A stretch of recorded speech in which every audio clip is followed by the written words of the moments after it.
Salut à tous, on se retrouve pour une vidéo avant-match concernant donc la première rencontre en Ligue des Champions pour le Barça cette saison qui sera face au Victoria Plzen. C'est censé être le match le plus simple de toute la phase de poule parce qu'on va jouer à domicile face à l'adversaire le plus faible parce qu'on a l'Inter Milan et le Bayern Munich. Donc du coup, vous comprenez que la victoire est obligatoire. On n'a pas le droit de se louper. Même un match nul serait une catastrophe.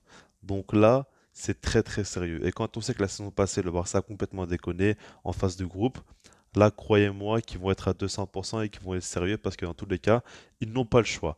Et par rapport aux infos qui sont sorties, je suis assez surpris parce qu'on parle du fait que Xavi veut faire tourner dans ce match-là. Il veut faire reposer quand même certains joueurs et le prochain match sera face à Cadiz et il préfère faire tourner en Ligue des Champions plutôt que face à Cadiz en championnat. C'est un choix comme un autre, pourquoi pas, mais en tout cas, on va quand même se fier là-dessus et c'est une donnée à prendre en compte. Maintenant, par rapport au Victoria Pilsen, honnêtement, je ne connais pas cette équipe-là, je ne regarde jamais leur match, vous en doutez bien.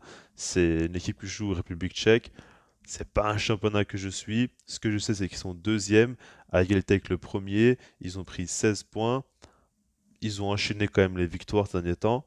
Maintenant, qu'est-ce que ça vaut réellement? Ça, je n'en sais rien et j'ai pas analysé l'équipe. Je vais pas vous mentir, quoi, tout simplement. Maintenant, ce qu'il y a à prendre en compte, c'est que leur préparation a commencé mi-juin et qu'ils ont dû faire les barrages en Ligue des Champions pour se qualifier. Donc, ce que je pourrais vous dire, c'est que normalement, physiquement, ils sont plus que jamais dans le rythme. Là, ils sont prêts et normalement, ils pourront faire des efforts autant qu'ils le veulent, ils seront là. Et puis, ce qu'il faut surtout prendre en compte avec eux, c'est surtout le fait qu'ils sont dans un groupe extrêmement compliqué. L'un des pires groupes qu'ils auraient pu imaginer pour la Ligue des Champions. Donc, du coup, ce qu'il faut prendre en compte, c'est que eux, ils partent du principe où normalement, chaque match devrait être perdu. Même un match nul serait incroyable pour eux. Donc, dans ce sens-là, ils n'ont aucune pression, parce que quoi qu'il arrive, s'ils perdent, c'est normal. Tu joues face au Barça, face à l'Inter, face au Bayern, c'est logique, c'est normal qu'ils perdent. Donc, du coup, ils vont peut-être jouer en se disant, voilà, qu'on va tout donner, on va essayer de créer un exploit, mais il n'y a aucune pression, parce que si jamais on perd, ben, c'est la logique des choses, tout simplement. Faudra voir si vraiment ils vont se faire ouvrir à chaque match ou ils vont essayer d'avoir voilà, une bonne assise défensive, etc. Ça, je ne sais pas. En tout cas, moi, je m'attends à voir une équipe jouer en bloc très très bas, défensif, très resserré. Peut-être qu'ils vont faire des folies, ils vont jouer haut parce qu'ils n'ont plus rien à perdre. Enfin, ils n'ont rien à perdre dans cette compétition-là, mais j'ai du mal à y croire quand même parce que je pense qu'ils pourront se faire vraiment ouvrir.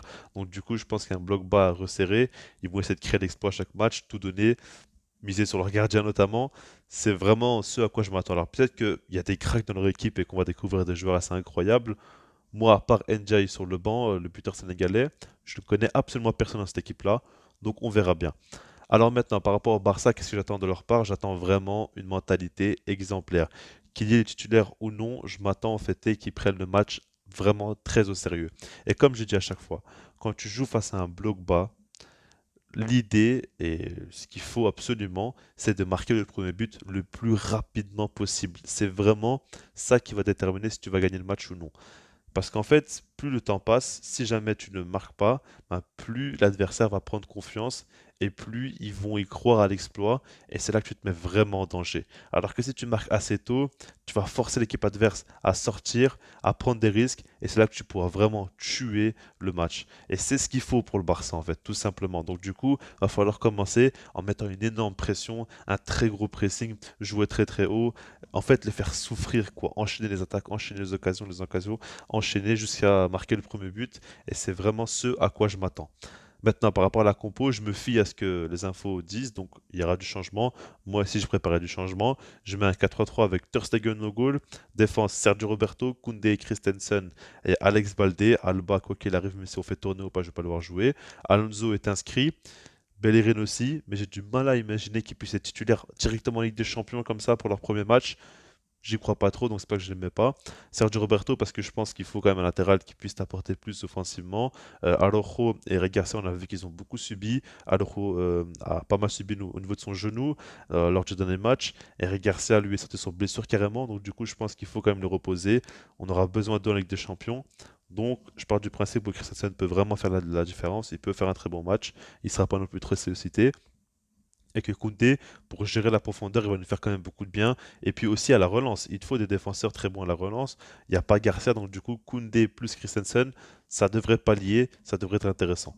Au milieu de terrain, Busquets, De Jong, Pedri. Pour moi, Busquets est fondamental dans ce genre de match-là face à un bloc bas.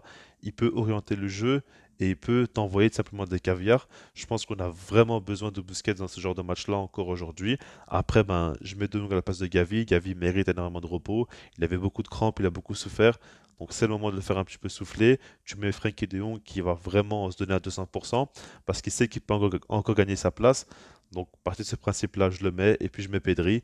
On pourrait se dire que Kessie pourrait jouer à sa place et qu'on fasse vraiment souffler beaucoup de joueurs, mais j'ai envie quand même que Pedri joue et il faudra voir peut-être face à Cadiz sur le banc, mais en tout cas pour l'instant, j'aimerais bien qu'il joue. Après ça, que Kessie pourrait beaucoup apporter dans sa présence au niveau de la surface, il apporte quand même beaucoup offensivement aussi. Mais il a tellement peu joué que je le mets pas. Alors que si jamais il avait eu du temps de jeu, je pense que je l'aurais mis. Maintenant, par rapport à l'attaque, je mets Rafinha, Lewandowski, Ansu Fati. Alors, de ce que j'ai entendu, ça devrait plutôt être Ferran Torres côté gauche. Mais quand je vois ses entrées catastrophiques, j'ai vraiment pas envie de le voir. Ansu Fati, lui, il a marqué déjà, il a débrouillé quelques passes D. On ne sait pas encore s'il est prêt à 100% physiquement ou non. Ça commence vraiment à me saouler. Moi, je veux le voir jouer, je veux qu'il soit titulaire et je veux qu'il nous montre vraiment son talent, quoi, tout simplement. Donc, du coup, je mise sur lui. Lewandowski, je pense qu'il doit jouer tous les matchs là en ce moment. C'est vraiment notre joueur le plus important. Offensivement, en tout cas, il doit nous porter. Et dans ce genre de match-là, face à des blocs bas, il est aussi essentiel parce que il sait très bien comment marquer de la tête, de frappe de loin, coup franc même s'il faut, il peut tout nous faire. Donc du coup Lewandowski est primordial et puis Rafinha, il a fait un très bon match, il n'a pas toujours joué jusqu'à présent. Je pense qu'il mérite encore de continuer en Ligue des Champions. Dembélé lui mérite un petit peu de repos. Pour moi, ça me paraît quand même très cohérent parce que j'ai fait beaucoup tourner, mais quand on regarde sur le papier, ça reste quand même une grosse compo qui peut vraiment faire la différence et sortir un gros match. Donc moi, je partirai là-dessus. Peut-être que j'aurais préféré que Xavi fasse tourner face à Cadiz, mais voilà, c'est son choix. Moi, je le suis. On verra bien plus tard, dans quelques jours, quelques semaines, s'il a eu raison ou non. En tout cas, je trouve quand même qu'il prend une décision assez forte rapidement. C'est déjà intéressant. Et voilà, quoi. Comme je dis, on verra plus tard. En tout cas, dites-moi vous ce que vous en pensez par rapport à la compo, par rapport au match. Puis sinon, moi, je vous dis peace.